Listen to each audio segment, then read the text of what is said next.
So here is a sample of some of the things that you can do with Microsoft Pivot. So I've seen a few examples that used Wikipedia and a few others. Let's go ahead and take a look at some of the more interesting ones. The Sports Illustrated one is one of my favorites. It's going to load. This is probably the most impressive to look at because it has such a diverse set of data. The example that I've put together doesn't have anywhere close to as diverse a set, but you can clearly see how you can zoom in and really see what's going on, and group and sort by all different categories. So that's the one of the Microsoft examples. Now I put together something that I call Facebook Friends. And this is going to take and allow you to do the same basic things with all your friends on Facebook. I've put in a few different areas that you can search on. Companies worked for, college, wall post counts, birthday, relationship status, sex, time zone, and, well, about me is not really useful, but to get it to show up when you click on someone, I had to put it in there. And it does even seem to support international, beyond ASCII characters, which is impressive. Anyway, so let's say we want to go ahead and find all the people who we don't know their birthday, for example. We only have a few here on Facebook. And we can see here's the people whose birthday we don't know. And we can switch and group them by male, female, and whatever. Let's say we also want to put in a few other birthdays, some of the most common ones. And then we'll get a bunch of people here. If we click on any one of these groups, we'll just get those people. And then we can further sort them down by, say, relationship status.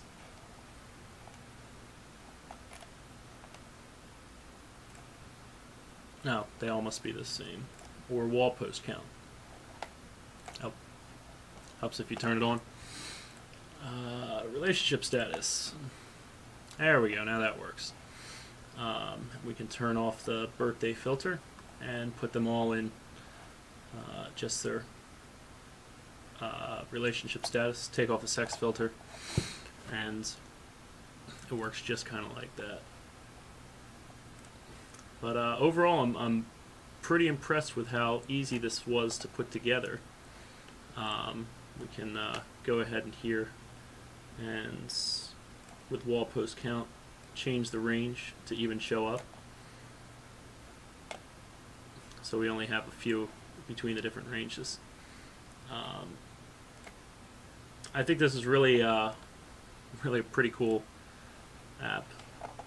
But anyway, yeah, give me feedback and tell me what you think of this. I'll try to post this, and I'm actually going to try to build a Facebook app that will pull your contacts out right now, or your friends rather.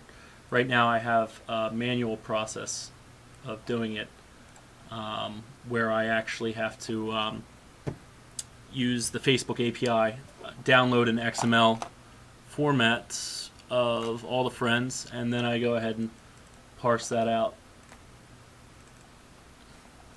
and pull out all the data. My schema is pretty simple for the CXML,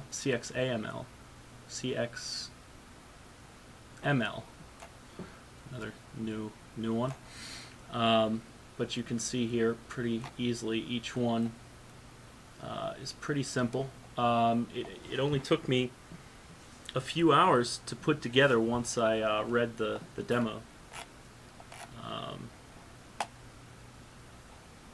Yeah, I'm pretty impressed with this. I'm going to put together a series of wrapper classes for this, so that it'll make a lot of this functionality a lot easier to just implement from an existing collection. I'm going to come up with some way to make this implement iCollection or iEnumerable and automatically generate your item collections based on the way the class is configured. And using the serialization, deserialization under the system XML namespace, you very easily get something that really accomplishes everything you need to do to build this out exactly the way you need it.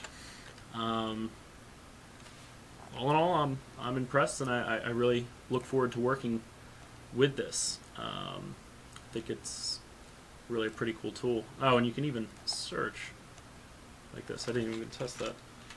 Bob. Oh, that's pretty cool. Let's see who said that. Oh.